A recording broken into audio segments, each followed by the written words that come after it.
Hi hello नमस्कार मंडळी, मी RJ Rupali आणि आपण ऐकत आहात स्माइल एफएमवरचा रुपाली आणि बरंच काही हा शो. रसिको, संगीताचं कोणतंही औपचारिक शिक्षण न घेता आज भारतीय रसिकांच्या मनावर राज्य करणारी संगीतकार जोडी म्हणजे अजय अतुल. म्हणजे सर्वसाधारण कुटुंबात जन्मलेल्या घरात कलेचा कोणताच वारसा नाही, तरीही मराठी तसेच हिंदी सिनेसृष्टीतील स्वतःचा ठसा उमटवणाऱ्या या जोडीनं नाव लौकिक कमवलंय. एकेकाळी स्टुडिओत मुक्काम करून वडापाव आणि पावभाजीवर दिवस काढणाऱ्या या संगीतकार बंधूंनी आपला दर्जाच दाखवून दिलाय. रसिको, अजय अतुल हे मराठी चित्रपट इतिहासात पहिल्यांदा संगीतासाठी राष्ट्रीय पुरस्कार मिळवणारे संगीतकार ठरले आणि त्यांना 2008 साली जोगवा या सिनेमासाठी 56वा राष्ट्रीय पुरस्कार मिळाला होता. रसिको, मराठी संगीताची परिभाषाच त्यांनी बदलली आणि या दोघांना मराठी सिनेमाच्या संगीताला सोनेरी दिवस आणणारा संगीतकार असं म्हटलं तरी काही वावगं ठरणार नाही. रसिको, अगं बयारेच्या पासून तर यांचं संगीत हटके असल्याची तर सर्वांनाच प्रचिती आली. त्यानंतर त्यांनी कधी मागे वळून पाहिलंच नाही. मराठी मालिका असो, मराठी सिनेमे, मराठी नाटक, अल्बम करत करत एके दिवशी ते हिंदीतही दिसू लागले. ज्यांना अजय अतुल आदर्श मानतात अशा AR रहमान यांनी त्यांच्या संगीताच्या प्रेमात पडलेले दिसून आले. रसिको, भारतीय संगीतातली आश्वासक जोडी म्हणून रहमान या दोघांची नावे घेतात आणि मंडळी यातच तर दोघांनी सगळं मिळवलं असं देखील म्हणता येईल. रसिको, अजय अतुल या जोडीने zero, Tanaji, Tumbbad, PK, Agneepath, Singham, Brothers, Panipat, Super, Thugs of Hindustan, Dhadak यासह अनेक हिंदी सिनेमांना संगीत दिलं.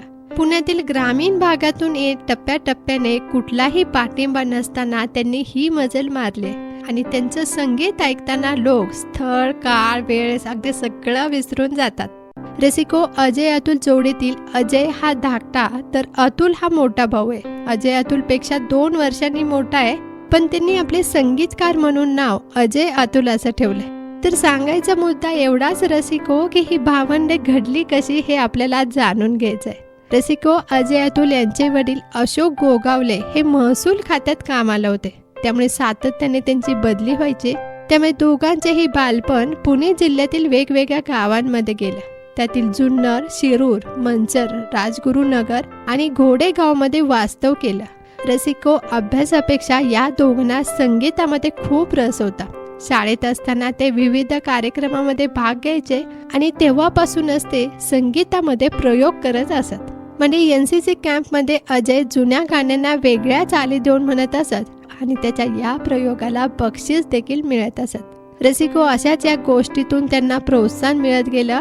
रसिको, अजय अतुलच्या कुटुंबात संगीताची किंवा कलेची कोणतीच पार्श्वभूमी नव्हती, पण त्यांच्या आई वडिलांनी आपल्या मुलाच्या या कलेला किंवा त्याच्या आवडीला कधीच विरोधी केला नाही आणि त्यावेळी संगीत वाद्य घेण्याची त्यांची आर्थिक क्षमता पण नव्हती. त्यामुळे घरात जे मिळेल ते साहित्य वाद्य म्हणून वापरत, अगदी कप बशा असो की तांदळाचा डबा असो किंवा स्टूल किंवा भरणे असं काहीही असो, त्याचा ते वाद्य म्हणून वापर करत असत. इतकंच काय मंडळी, ज्यावेळी त्यांनी आपलं काम सुरू केलं होतं ना, त्या सुरुवातीच्या दिवसात ते विविध चालीसाठी तोंडाने वाद्याचा आवाज देखील काढून दाखवत. चला तर मंडळी, संगीताचं कोणतंही औपचारिक शिक्षण न घेता आज भारतीय रसिकांच्या मनावर राज्य करणारे असे संगीतकार जोडी म्हणजे अजय अतुल. रसिको, बालपणी बँड पथकामध्ये, मंदिरात, भजनामध्ये जाऊन ते आपली सांगतिक भूक भागवत. त्यांच्याकडे असलेल्या टेप रेकॉर्डवर बाबासाहेब देशमुख यांचा पोवाडा सतत त्यांच्या कानावर पडत असत आणि तो पोवाडा अतुलने पाठ केला होता. अजय त्यावेळी त्याला साथ देत असत. एकदा शिवसेनेचा कार्यक्रम होता. त्या कार्यक्रमाला शिवसेना प्रमुख बाळासाहेब ठाकरे आणि दादा कोंडके आले होते. ते कार्यक्रमाला येण्यापूर्वीच ते दोघे पोवाडा म्हणत होते. अचानक बाळासाहेब ठाकरे आणि दादा कोंडके हे कार्यक्रम स्थळी आले. त्यावेळी आयोजकांनी त्यांना पोवाडा म्हणण्यापासून थांबवले.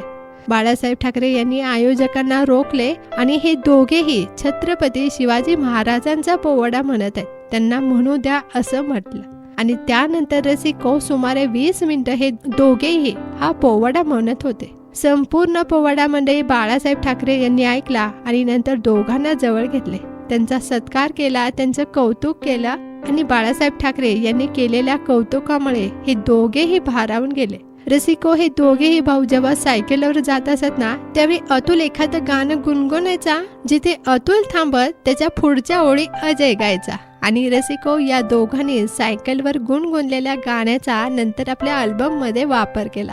रसिको त्यांना कुठूनही संगीत ऐकू आलं ना तर तिकडे ते आकर्षले जायचे. म्हणजे संगीत क्षेत्रात जाणण्यासाठी घरातून तर विरोध नव्हताच, पण आर्थिक स्थिती बेताची असल्याने त्यांना संगीताचं शास्त्रशुद्ध शिक्षण घेता आलं नाही. नंतर दोघेही कामासाठी पुण्यात आले. पुण्यात छोटी मोठी कामे करू लागली आणि तुटपुंजा पैशांमध्ये समाधान मानणाऱ्या या जोडीला एका निर्मात्यानं गाण्याचे पैसे न देता एक हार्मोनियम भेट दिला होता. नंतर रसिको त्यांनी आई वडिलांकडे हट्ट करून त्यावेळी तब्बल 1.25 लाखाचा एक कीबोर्ड विकत घेतला होता. आणि म्हणजे या कीबोर्डमुळे तर नंतर त्यांची कमालच झाली. त्याचपेक्षा रसिको विश्वविनायक नंतर त्यांचं नशीबच बदललं. म्हणजे अजय अतुल यांच्या आयुष्यात आता संगीत हे एकमेव लक्षच होतं. देवाकडे ते फक्त आम्हा दोघांना संगीतकार कर अशीच प्रार्थना करत असत. आणि 2004 साली ते मुंबईत आले. त्यावेळी पैशाअभावी ते स्टुडिओत राहत असत आणि संगीतासाठी लक्ष्मीकांत प्यारेलाल यांचा ड्रायव्हर आणि त्यांचे आवडते संगीतकार इलैयाराजा यांच्याकडे काम करण्याची दोघांची देखील तयारी होती. आणि रसिको त्याच वर्षी त्यांचे पूर्वीचे अल्बम आणि छोटी मोठी कामे पाहून प्रभावित झालेल्या एका व्यक्तीने टाइम्स म्युझिकसाठी एक अल्बम करण्याची संधी दिली. विश्वविनायक हा तो अल्बम. आणि हा अल्बम सुपरहिटच ठरला. अजय अतुलच्या करिअरला दिशा देणारा हा अल्बम ठरला. गणपतीच्या गाण्यावर आणि आरतीवर आधारित या अल्बमला रसिकांनी डोक्यावर घेतला. रसिको या दोघांना संगीतकार अशी ओळख मिळाली आणि मग अगं भैया रेचा हा सिनेमा मिळाला. आणि या सिनेमातील सर्वच गाणी अगदी हिट ठरली. त्यानंतर अनेक मराठी मालिकांनाही संगीत दिलं. आणि यात श्रीयुत गंगाधर टिपरे बेधुंद मनाची लहर या मालिकांचे शीर्षक गीतही गाजले.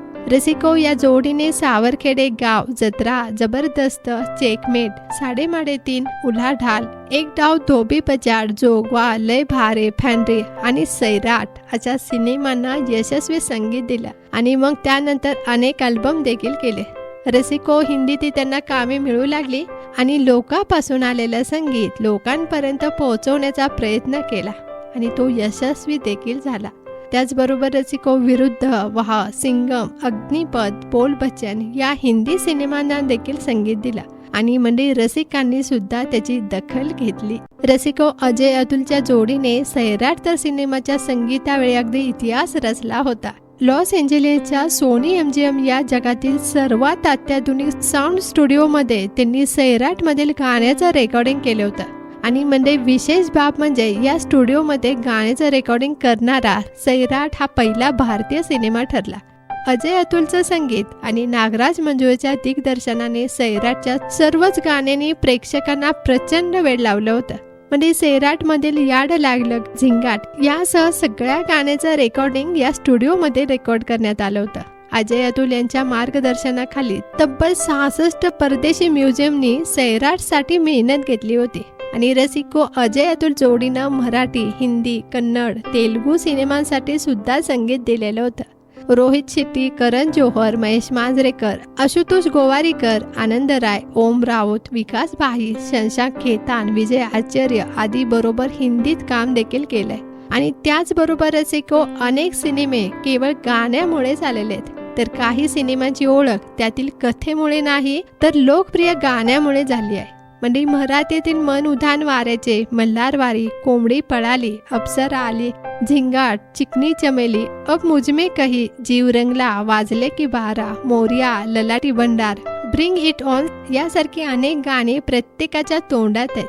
चला तर म्हणजे आता माझी वेळ झाली आहे निरोप घेण्याची. मी अर्जय रुपाली याच ठिकाणी आता तुमचा निरोप घेते. पण संगीताचं कोणतेही औपचारिक शिक्षण न घेता आज भारतीय रसिकांच्या मनावर राज्य करणारी संगीतकार जोडी म्हणजे अजय अतुल. चला तर मग श्रोत्यो, याच नोटवरती मी अर्जय रुपाली इथेच तुमचा निरोप घेत